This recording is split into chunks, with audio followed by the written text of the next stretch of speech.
Hello, how are you all doing? I'm so happy to see y'all.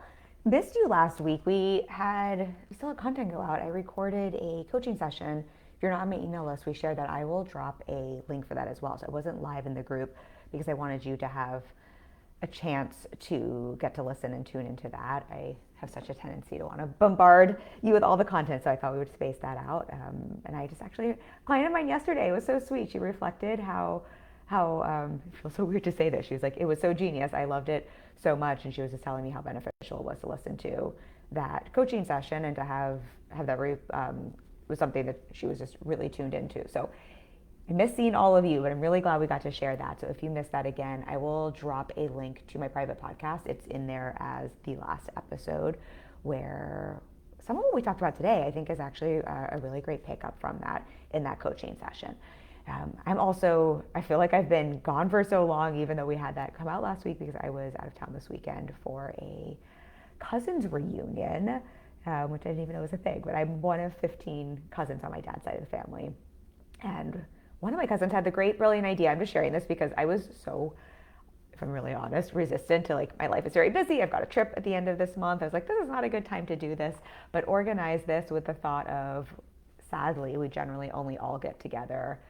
We get together in pockets for holidays, but we only all get together when someone passes at a funeral, and it would be a good reason to get together for a happy reason. So we got together this weekend, had a cousins reunion upstate, and it was all the wonderful things. So I'm still riding high off of that, but I missed you all so much since I wasn't live, and we had the recorded podcast session last week. And yeah, it's like funny how, like, I've been doing this every week for years, how much I missed all of you. So today we've got a good conversation. This is something that I actually had a session before this live stream where a little bit of this came up. I feel like I am talking content with clients so much right now, I think more than ever. And something I reflected, I'm just making sure you see all in the group, something I reflected to my client, I'm reflecting to a lot of clients. If you feel like content is something that you're struggling with, you're not clear on, it's confusing, I just really want to level set.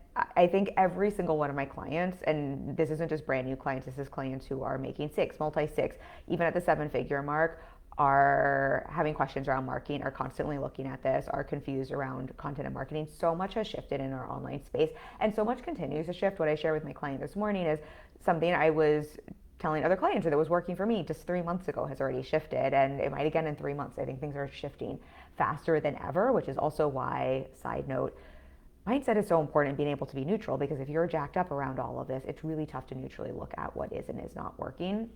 So I just want to level set and normalize that. If you're feeling that way, welcome to being a business owner in 2025. That does not mean your content isn't working. That doesn't mean there's something wrong with you. That doesn't mean marketing doesn't work. That just means that's the game we're all playing. And I honestly think right now, those of us who are paying attention to this and who are able to self-regulate and get back into looking at what's working, what's not working, adjusting, not like in a frenetic place, but just like faster, quicker, are just going to see those quicker results. But I think even 7-8 figure business owners are, I don't even want to use the word struggling, I would just say focused, are focusing on this right now. So I wanted to have a conversation about what's actually behind content that's booking clients and what most marketing is missing, just to, again, level set this conversation, but also just to bring us back to some basics and just to what I think is easy for us to kind of miss the forest for the trees when this is happening. Because some of the conversations I'm hearing from clients, and you can all tell me if this feels relevant or true for you or not, but I keep hearing things like, I'm posting content consistently, it's not bringing in clients,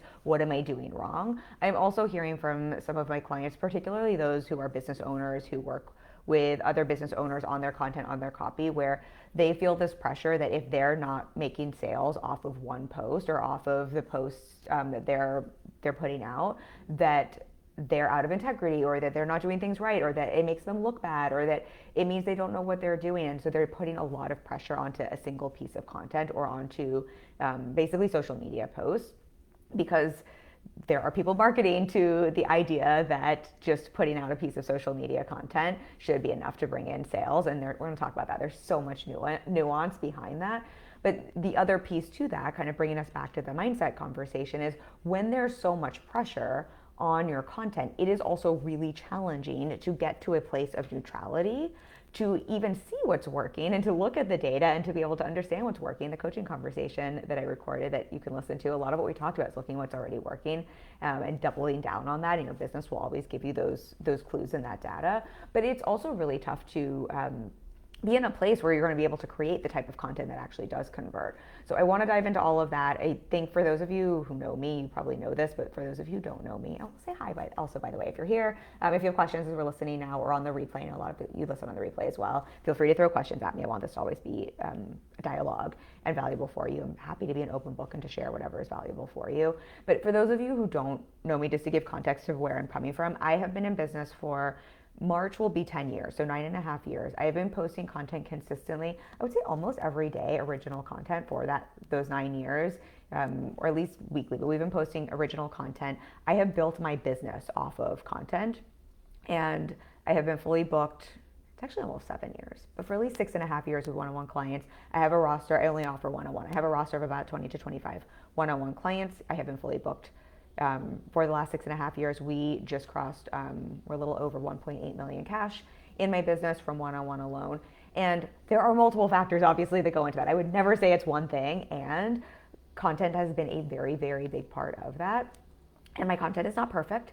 And I would also never tell you that one post, even though clients have hired me off of one post in air quotes, I would never tell you one post is what has created those results. And so I just want to share where I'm coming from, that I'm also helping clients behind the scenes and have been for over 9 years with their content, with their marketing, to not just make 6 figures, but I've helped many clients go to the multi-6 and 7-figure mark. So I'm coming from a place of not just seeing this myself, but really being in the trenches one-on-one with clients. And so that's the lens I'm coming from. I want to have this as a dialogue to help us to see what's true, because I think otherwise it's very easy to see bits of marketing online, make yourself wrong, and actually pull back on the very things that are probably working more than you realize in your business. So we'll dive in a little bit as to why some business owners do sell out for one post. I don't think they're lying, but just some nuance and what the truth is around that. I'm going to talk about my content strategy and what's helped keep me fully booked for almost 7 years. I'm going to actually break down the 4 types of content I really think about including and how I think about that, if that's helpful. And that goes across platforms, and that's not about just getting viral on Instagram. I'm going to talk about how content does support you in booking clients, and what I think a lot of people are missing that can keep us stuck just constantly churning out content. And then we'll talk about why this is just important, how to stop stressing over the perfect post, and why we want a holistic strategy. Okay. I'm pulling up my notes because I feel like I've got a lot to say. This is actually one where sometimes I just riff, but I feel like there are some very specific things I want to have here. Okay. So let me just see. Here, where are my notes? Okay, let's just talk about first, before I will share sort of the way I think about content. And there are so many people teaching different frameworks. So as I go through this, take what lands for you, filter this through your own business always. I'm not coaching all of you one-on-one. When I work with my clients one-on-one, they all have a slightly different strategy.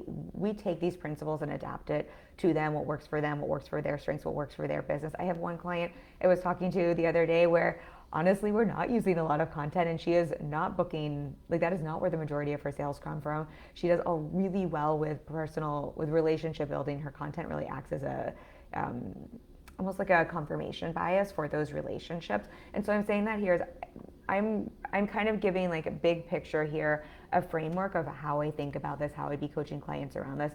Take what feels true and right for you in your business. I hope this can help level set some things, but remember, every business is going to be different. At the end of the day, your business, yourself and your business are going to give you those answers. That's why I'm a one-on-one coach, and that's why I haven't put this into a course.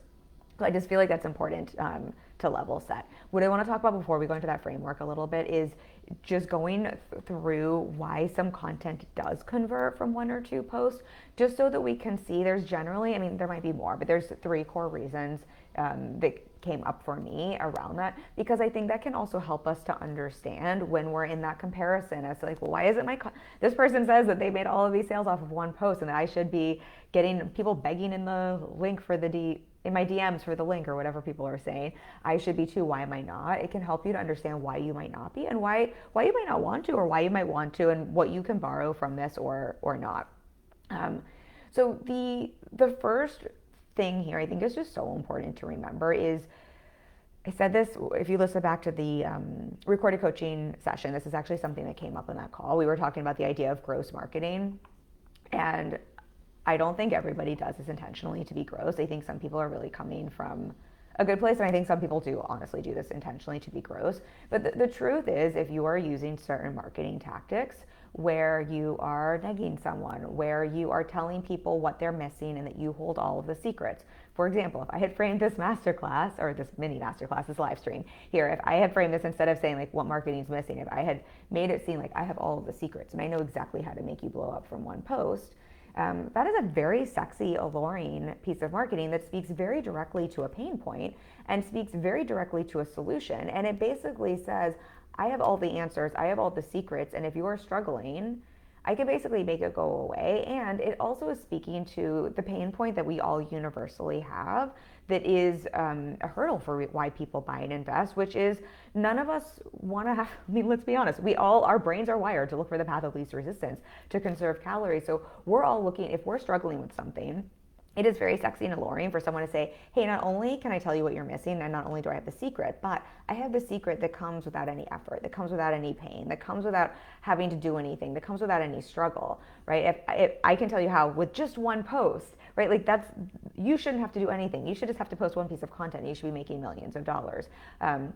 You should only have to do this one exercise 5 minutes a day, and you should be able to look jacked and ripped and have six-pack abs. Right? It is so alluring when there is that kind of marketing. It generally misses a lot of the context, or it is a bit of a bait and a switch, or it is something that keeps you forever giving your power away and looking for the next secret and the next secret, or that when you're investing in something can have you, when you don't get the result, right, be made to be wrong because you're not doing this one tactic thing right. So I think that is one reason marketing like that will work. And there are varying degrees, gray, what do we call it? Shades of gray for that type of marketing. Again, I think some people are doing this intentionally to be manipulative. I think some people really believe what they're selling, and it's not meant to be manipulative, but they are coming from a bit more of a, hey, I've got something you need and I can help you really quickly solve this pain point problem, make it go away, right? It can come from a place of integrity. It doesn't have to necessarily be gross. When we have that kind of marketing, it will convert faster.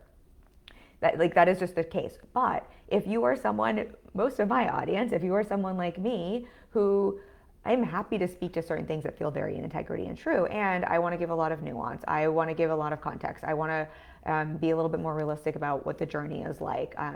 I tend to not use that type of marketing. Most of my clients really are allergic to that type of marketing.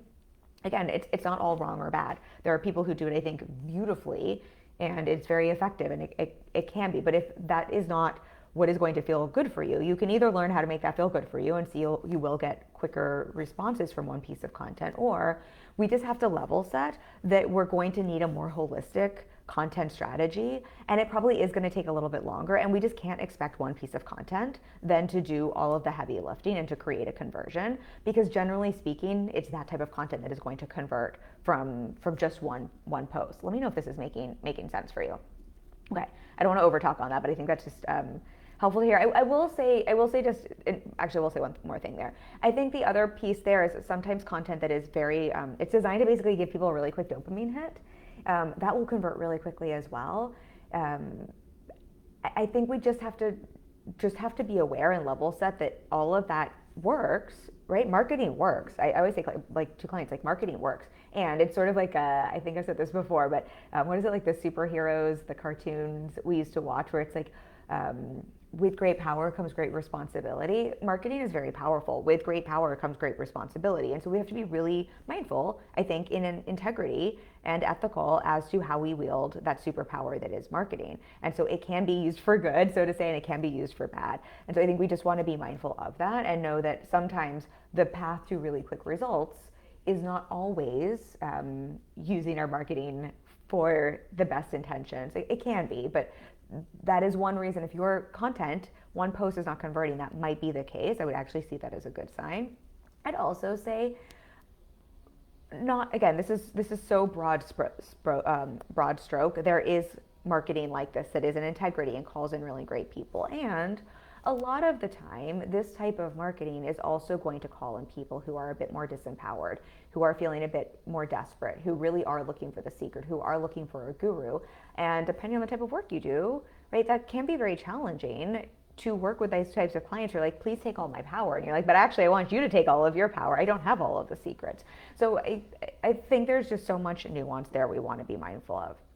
The second reason that one piece of content might convert for people, and I don't think people are lying when they say that, but just to have understanding of why that might be happening for someone else and not for you, if that's making you feel like, oh my gosh, what am I doing wrong? My content must suck. There are multiple examples I can think of in my own business where one piece of content has converted, of peers where one piece of content has sold out their mastermind, of clients where one piece of content has converted for them, of people in our industry. Usually what the truth behind that and what we're missing is there is usually quite a strong brand and quite a strong relationship with the audience that has been created before that one post. It is usually not cold traffic that has come in, seen that one post and purchased.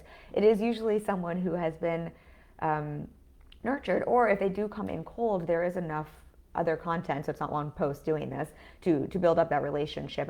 But there's enough brand and there's enough audience relationship. So then at the right time, right, that one post can do a lot of conversion. A good friend of mine, mastermind friend of mine, comes to mind. I know she sold out one of her programs from one email, and she would be the first to say, yeah, it's one email, and like every piece of, she's been showing up daily with content and has a podcast and gives free conversion events, right? It's one email and all of these other pieces of content and relationship build and brand building behind that. If we look at the Amy Porterfields and Jenna Kutchers of the world, they might be able to put one piece of content out and make a sale, but think of the brand that they've been building, probably over 20, 30 years, and that relationship behind that that's being built. Even if you're new to them, there's such a brand that's been built behind that. So again, I think we just want to be really mindful of that when we're playing that comparison game. And what I tell clients as well, and something I would offer to you, is we also want to be really mindful when we're mimicking content strategy from people in that place, because a lot of times what works for them won't necessarily work for us if we don't have the same brand or audience. Certain things will work for a brand at that stage because they do have that depth of relationship. So pretty much anything they put out, they've got loyal fans they're going to love. If we don't have that same relationship with our audience and that same brand loyalty, we can do the same exact thing and we're not going to get the same exact response. And so again, that's why those types of things work. It's not that people are lying, but we have to be so mindful again of what we take in and consume, take in as truth, compare ourselves against, but also what we then take and apply to our own businesses. I mean, y'all know I'm like, we'll preach one-on-one forever, but again, this is just why I'm such a big fan of one-on-one. It's just so, we have to be so mindful again of what we're taking and applying. Okay, just seeing, was there anything else on that one? Because I want to make sure I get to the content piece here, or the framework, but yeah, the one piece I did want to say, I think this is helpful because I do think this is a piece a lot of people skip. I have quite a few clients who are having record-breaking launch results right now, and or revenue months from non-launch models. And it would be so easy to look at, just the one thing that was the tipping point for them. Behind every single one of those clients, it isn't just one piece of content. It isn't just one email. Even if one sales page or one email was the thing where they got the most sales, what I see is they have spent so much time building up relationships with their audience. In fact, so many of my clients who are having great launches, we've intentionally been working on pre-launch content to warm people up before the launch. And when we even analyze the launch numbers afterwards, we can see, sure, cold people come into their funnel, right? They still have a conversion event. That's why they have a conversion event. They don't expect one email to do the heavy lifting for them.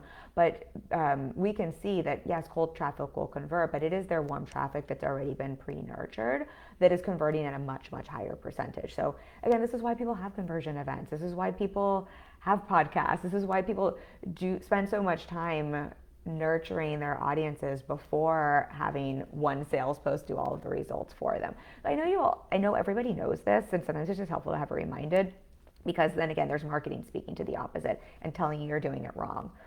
Okay, the other reason I do see one email, one post convert, I think it just comes down to a traffic numbers timing thing. So I think we just have to remember, like, sometimes it is someone being at the right place at the right time, and you having a post that is just that clear and specific that the timing really matches. I know people have hired me, they've seen one post, for example, and booked a consultation, but it's because it's been a post that frankly comes from 9 years of being in the trenches with people, so I know how to really speak to my audience, and it was just really specific. It spoke to exactly what they needed.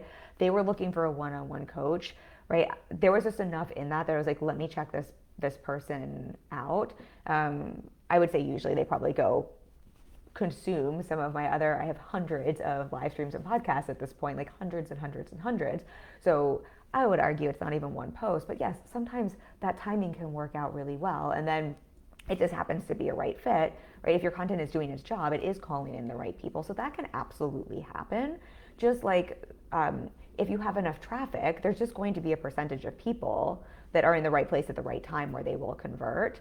And sometimes lightning strikes and we have a bunch of virality, even if it's not intentional, and we can just have enough numbers come through, and just by the sheer like fact of numbers and things speaking to people, that can create conversions from one post. So of course that can happen, but I think they're just helpful to see that's a numbers thing, that's a traffic thing, that's a timing thing, that's a things being at the right place, and which is great, but most of us don't want to have our whole strategy and booking clients be reliant on massive numbers going viral or luck and timing, right? That of course that works, but that's sort of like, I don't want my whole business based on referrals. I love referrals. I'm so grateful that we get so many referrals. It is such a, like, I'm humbled by them.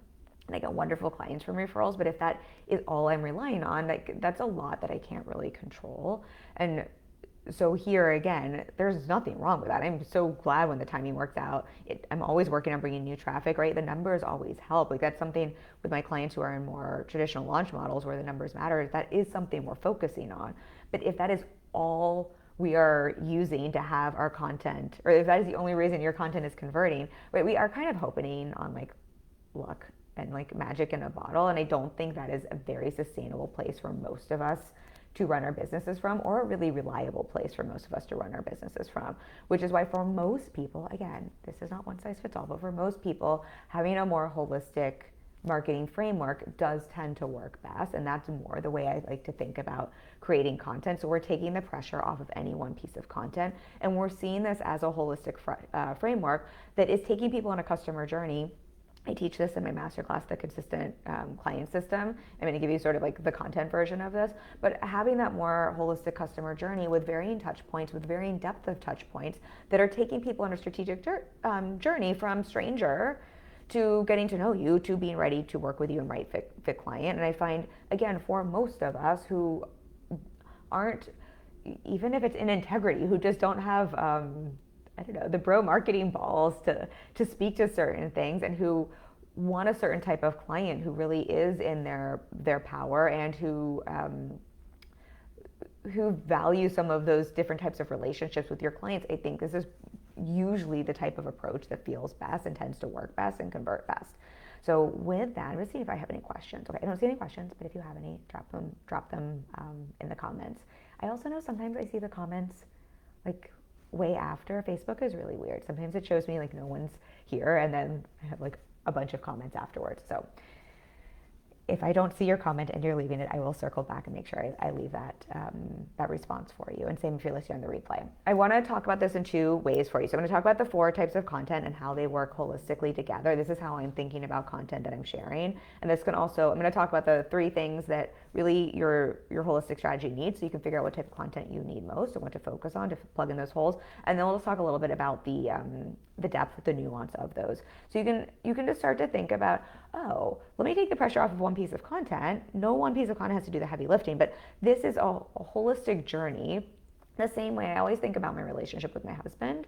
There's not one type of communication we have that makes our relationship up, right? Like, even when we were dating, we texted, we got on a call, we had dates. Some of our dates were short dates because we were busy and just going for a walk on the way home from work, or like grabbing a coffee. Some of them were more longer romantic dates, right? Like we had to have these varying types of touch points, right? Sometimes we were being light and funny. Sometimes we were gazing into each other's eyes and being romantic. Sometimes we were having really intimate conversations and getting to know one another. Sometimes we were being weird and creative because that's our thing, right? We had to have all of these different types of touch points and these different types of communication and these different depths of touch points to build up what is a really strong relationship, and to go from being strangers on Tinder to dating to living together to now we're married, 12 years later. Hopefully that lands. Okay, so let's talk about the 4 types of content. I think the first type of content is really your top of funnel content. This is going to be your visibility or your reach content. This is the content that creates awareness and tells people you exist. This is generally where we start a relationship with someone new, or with people we're building a relationship. It is what brings us back into their awareness. It's what makes us visible in front of them. So again, I think of this as top of funnel content. It is getting it in front of new eyes. It's getting in front of existing eyes. It's attracting cold traffic. It can also it can make you visible to your warm traffic. So with that, this is something all of us need to think about having, because if we don't have people at the top of the funnel, if we're not visible to people, it doesn't matter how much of the other type of content we have, because we don't have enough people to share that content with. And I think I'll share the different types of content, but I think a lot of us ignore visibility, reach content, and can get really into, we'll talk about the nurture conversion content. I know that has historically always been the case for me. And so this is just something we want to make sure we also have something that is getting us visible in front of new people.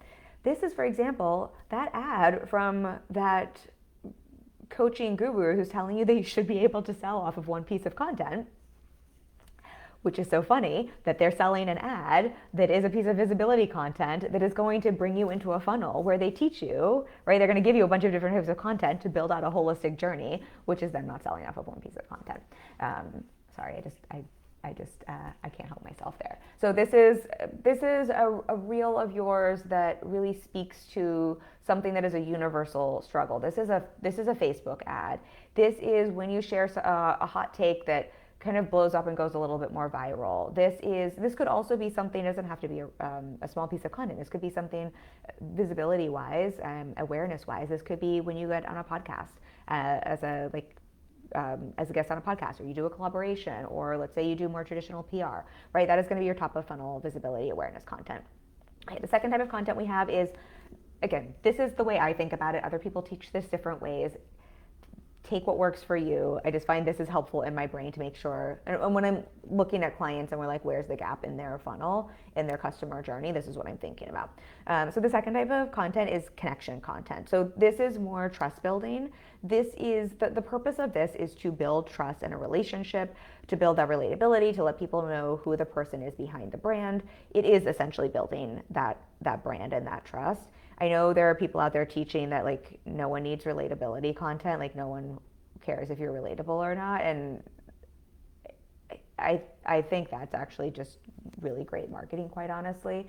I think that at the end of the day, if we're in a trust recession, having content that is building a connection and builds trust with people and teaches people who you are, what your values are, what you stand for, I think those things actually do matter, particularly if we're selling higher ticket offers. I do think if we're selling lower ticket offers, done for you services, products, I always have my lip gloss, right? Like maybe I care about trusting this brand. I do think more and more we actually care about, think about people who are boycotting Amazon and Target, right? Like I think we do care more and more about the values and what is behind a brand, but we could argue that's less important, less of a necessity for, again, a done-for-you service or a product-based business.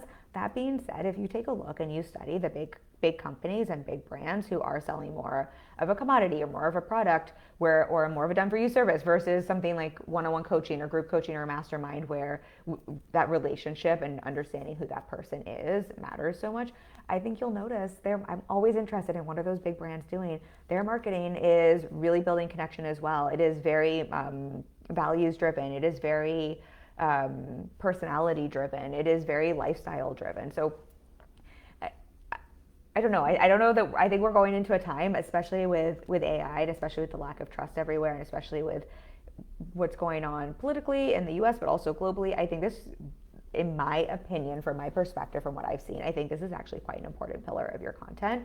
And so again, this could be something where you're sharing your personal values, sharing your personal story. This is showcasing your personality. This is showcasing who you are. I think this is also like your brand personality and quirks. So these could be lifestyle things. This is when I share about my fitness journey, or about Taylor Swift, or about being the breadwinner, or about living in New York City. Right? These aren't necessarily, I mean, I guess being the breadwinner could be a little bit more nurture conversion content, but definitely like Taylor Swift, when I talk about living in New York City, my fitness stuff, that's not really business coaching related, but that does let you get to know me a little bit more. That helps you to see my values, my personality. When I share political content, for example, that's generally not business related, but it absolutely shows my values. It builds my brand personality, that relationship you have with me.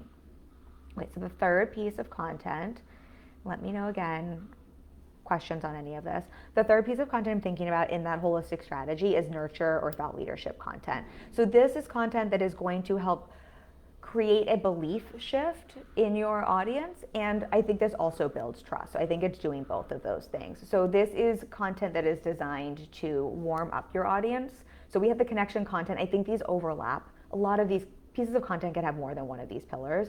I think connection and nurture content, we could almost say they're the same, but I do think of them a little differently, in that connection content is more building that relationship with us and the brand, whereas here we're warming up our audience and we're more positioning you as the expert. We are helping people to see why we're helping people to understand your process around the work you do. We're helping to shift people's belief from especially if they have problem awareness around why your solution might be the right solution for them. We're helping to see that problem and solution through your content. And so just to kind of what I was speaking to, that might be a problem awareness post. So for example, I've talked about, yes, the trust recession is real, but also I think we have a bigger issue, which is the personal self-trust recession that is being created, right? That's a problem awareness piece of content. I did a live stream on that recently. That is definitely my thought leadership, but that is also problem awareness. That is also nurturing my audience. This might be behind the scenes of your business. This might be walking people through your process. What I'm doing right here is definitely nurture content, right? I am walking you through a process, a framework. I'm sharing my thought leadership. I'm sharing more about my work. So like, yes, you're kind of getting to connect with me, get to know my personality, but you're more getting to see what it would be like to work with me, how I think about business, how I think about content. This is also what I would think, just any thought leadership content. So thought leadership content, for example, I think this would be considered thought leadership content, but when I say, what's working in 2025, or when I talk about why scaling smarter versus harder or scaling faster is important, right? Those are thought leadership pieces of content. It's sort of your hot takes. And also I would consider any educational content. Educational content is not dead. I think the old school how-to 5 steps to content is dead, but this is educational content, right? I think this is still very valuable and still an important part of our content pillars. So I would consider all of that nurture content. Again, that is still creating that trust. It is positioning you as the expert. It is positioning you as someone who has a solution to someone's problem, and it is often also creating that belief shift that someone needs to be ready to work with you, to hire you, to invest in your program. I think that's something we forget a lot, is that for a lot of our audience, they do need to have some sort of belief shift to go from knowing about us, having a relationship from us, to trusting us, to, but I also now see why I'm in the right place, that this is the right solution for me, and I believe I could actually show up and get a result from this. Hopefully that makes sense. And then the fourth piece of content that I think about including, these just popped up a minute ago. Okay, Tara says, I was just going to say it's wild some of the things I've seen and don't share value content or connection content. Personally, I'm not hiring you if I can't connect with you at all. I mean, I think that's just, and Tara says also hi. I really appreciate you saying that. I think it's just so interesting because I so agree with you. I think about, of all the people I've hired recently for various things, actually this is a better example. At the beginning, I don't know if you were on, Tara, but I went upstate for a cousin's reunion this weekend, and one of the first things, I was driving with my cousin to go see everyone. There's 15 of us total, and I was like, is this a safe space to talk about politics? Is everybody, are we all on the same page? My own family, my number one concern was not what are we doing, what are we eating, what's the event, what should I wear? is what is everybody's values? Like, who can I talk to safely? It's so top of mind for us. So of course, when we're hiring, that matters. And so I do think, of course, like the nurture educational expertise part matters. But when you're looking at a bunch of people who have the same expertise, understanding, having that connection to them. I think about this with my coach all the time. I've worked with her for 7 years. If I didn't like her, that would be a miserable 7 years. I mean, I'm going to go down on a rabbit and tangent hole, that's not a thing, tangent, but just to really, with what Tara's saying, and you all know, many of you have heard this is not like new information, but the number one predictor of success in a therapeutic relationship is the relationship with the client and the therapist, not the modality, not their certification. I was just talking about this with another client who wants to go get another certification. I was like, for the love of all good things, you do not need another certification. That's not the gap. Her gap is marketing, what we're talking about here.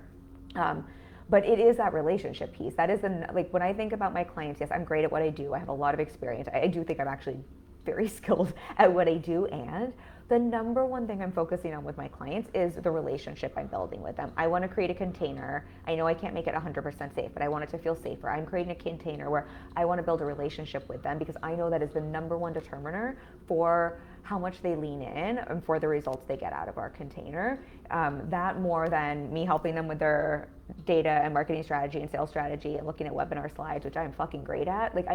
We can't do any of that if there isn't the relationship. And we can't have that if we didn't create that relationship through content first. Okay, so I'm off my tangent and so porous. Oh my gosh, you guys. This is perimenopause. I'm like blending. Someone tell me what my disorder is. I'm like blending weird phrases and words together today. Tara says hi. I would not talk about it at a family reunion, so I totally get that. I know, and you know how outspoken I am about it.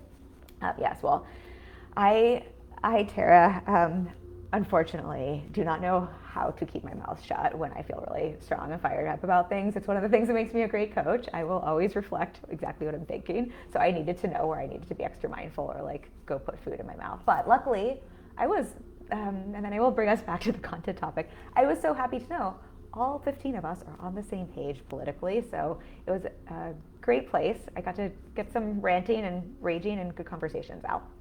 Okay, let me refocus us. But if anybody does, is there a thing when you're blending weird phrases and words together that must mean something?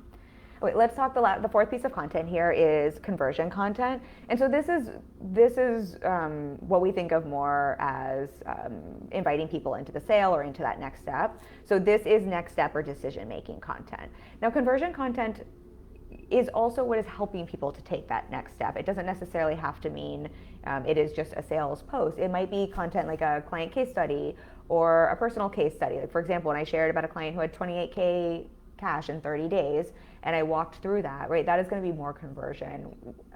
Again, things can be more than one. I think that might be a little nurture and conversion content. Or if I talk about, if I did a case study on my clients and their launch results and kind of what went behind that, I think that would be a blend of nurture and conversion content. But again, this is content that is really designed with a specific CTA around booking a consultation, around buying now, around signing up for your free conversion event, around, I think you can even have conversion content to come listen to this live stream or come listen to your podcast. Other examples, because I think people really, I think this is helpful. I think, again, this is where we're inviting people to take that next step and to make a decision. This is generally content that's going to create a little bit more sales tension if it is a more strictly conversion, not nurture and conversion. We are creating a little bit more tension, and not in a manipulative way, but just in that way that humans suck at making decisions. We are just really, really awful at it. Our brain wants to conserve calories. And so sometimes we do have to create some urgency markers, some scarcity markers, create some tension to help encourage someone to make a decision, yes or no. This is also generally content that's going to be a bit more social proof heavy. Again, it is designed to help someone take a next step and to make a decision in or out. Content, right? So if we're kind of blending the nurture conversion content, it would be more of those client case studies, maybe your own personal case studies, results journey. I think this is also why hire me or buy now content. So why me, why now content. I think very helpful, your differentiators. This can be overcoming objections content. And again, those direct invitations. So hopefully that all makes sense. I'm going to share one last piece here, and hopefully this is valuable for you. If you have any questions, let me know. Taking this all together, so we just talked about different types of content. What I like to remember is what I said earlier. One piece of content can do more than one thing, but I wouldn't expect one piece of content to do all the heavy lifting. I wouldn't expect my conversion content to also create awareness, to also connect with people, to also nurture people, right? Like that's a lot to expect, especially in a social media post, maybe in a webinar, right? In like a conversion-driven webinar, I might expect it to do more of that where I've got an hour, but especially with a social media post, I think what is happening for so many of us is we are putting so much pressure on a single piece of content to do one thing, right? I wouldn't expect when I met my husband, one text message to encompass everything I needed to know to be ready to marry him. Just like I wouldn't expect one date to be as light and funny as some of our witty banter, and for me to know that about him for like one intimate dinner date. So I think we expect one piece of content to do so many things. This might change, but the way I'm thinking about content right now is I'm really trying to be intentional with what am I asking any one piece of content to do? What is my goal and intention with that? And am I clear on what my marketing, what my business needs most, or what it needs a combination of? Because then I can also measure metrics accordingly. I'm also not going to expect, we'll just use it, come on Instagram, we'll just use that as an example. If I'm writing a piece of conversion content for Instagram, I'm not going to expect that to have the same reach and engagement as, say, a visibility reach piece reel. Like they're just going to perform in very different ways. It doesn't mean they're not performing well, but I need to know what that goal is. And I find when I try to throw everything in the kitchen sink into one post, it tends to get me limited results across the board.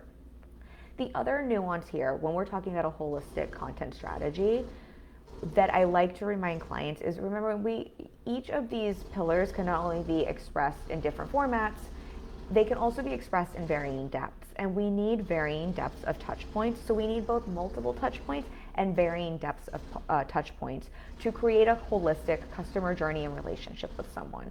Going back to my husband, that's kind of what I was trying to explain earlier, right? We needed multiple touch points to go from, I just swiped right on Tinder to now we're married, right? That there were multiple touch points, but there were also varying depths of touch points. We didn't just text the whole time. We also didn't just have intimate dates the whole time, right? We had varying touch points, multiple touch points, and varying depths.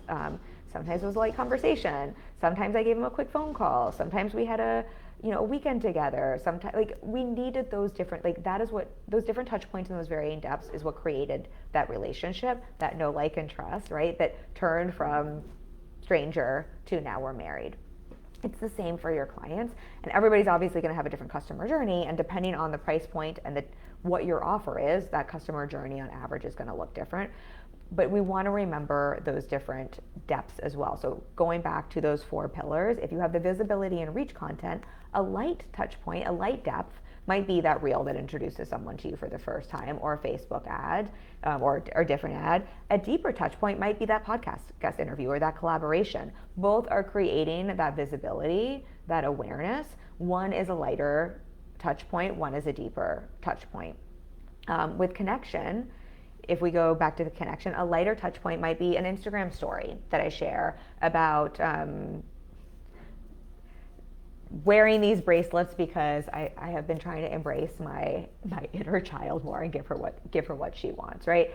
A deeper touch point might be this live stream here, or me going sharing a podcast episode, or me doing a carousel that goes more in depth about retiring my husband and some of the things I had to work through to make that possible, where I'm still connecting with you, I'm sharing that, but I'm just going into it much, much more in depth.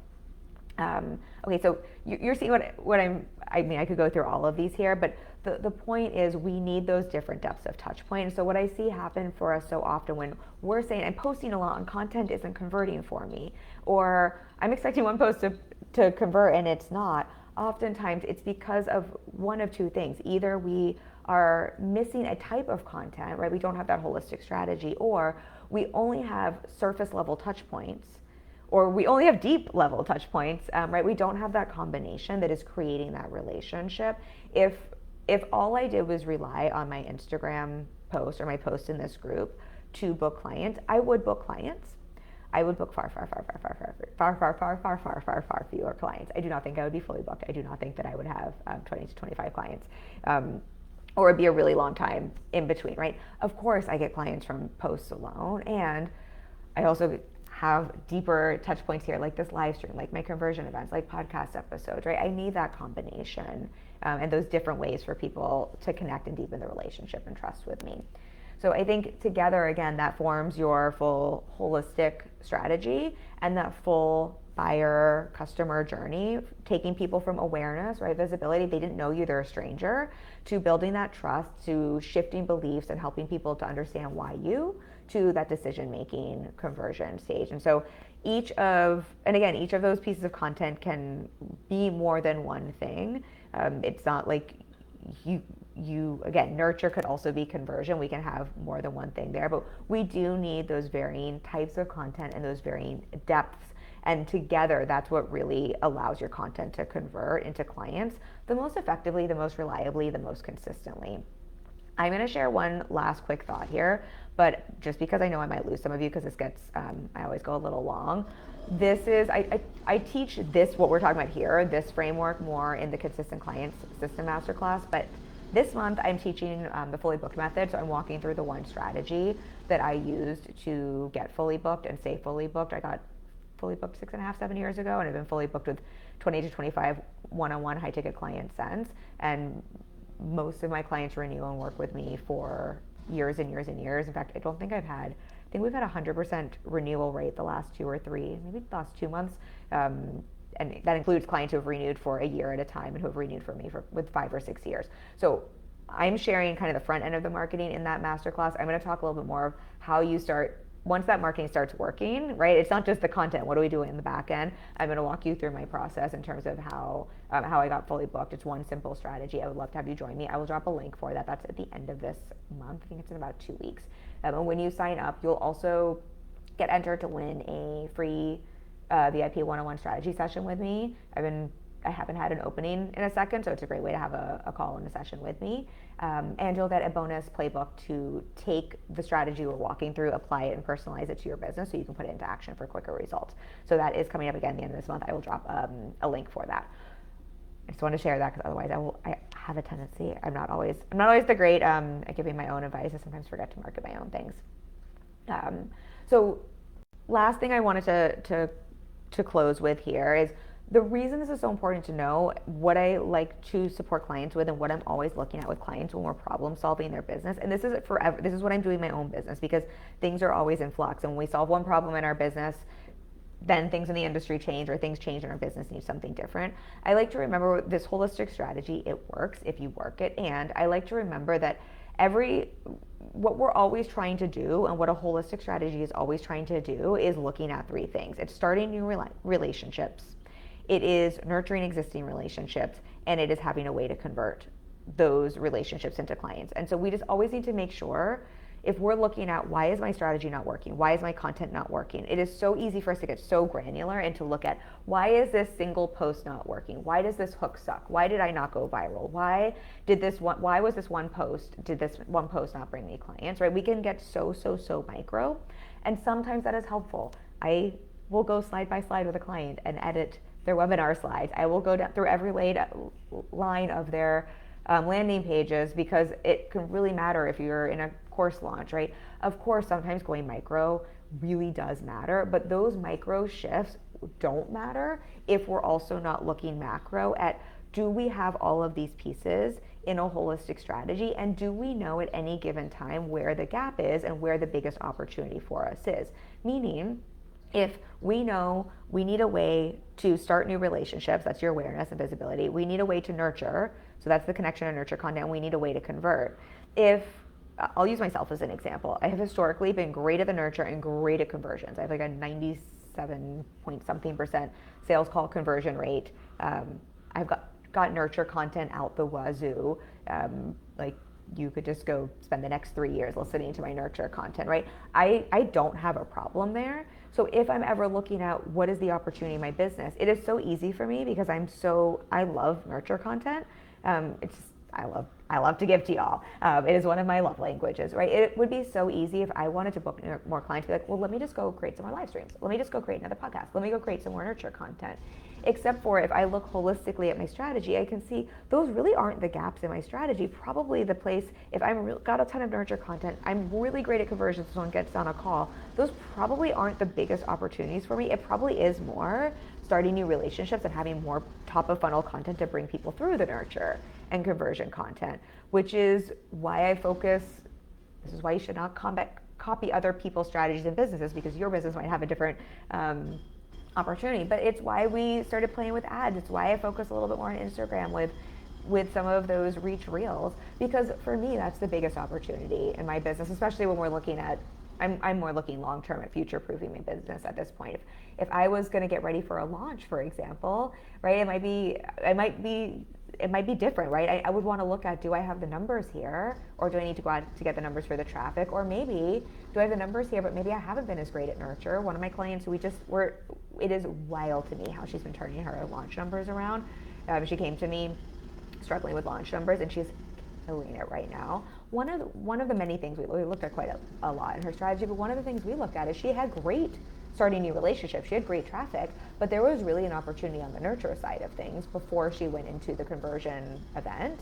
So that's where we focus. So again, if you can understand that, it can make it a little bit easier for you or you with your coach to really problem solve where the biggest lever for you in your business is. Because most of us either do what's comfortable or what is being shouted at us the loudest online. And that isn't always the biggest opportunity or the lever we need to press or the gap we need to close to bring in those results.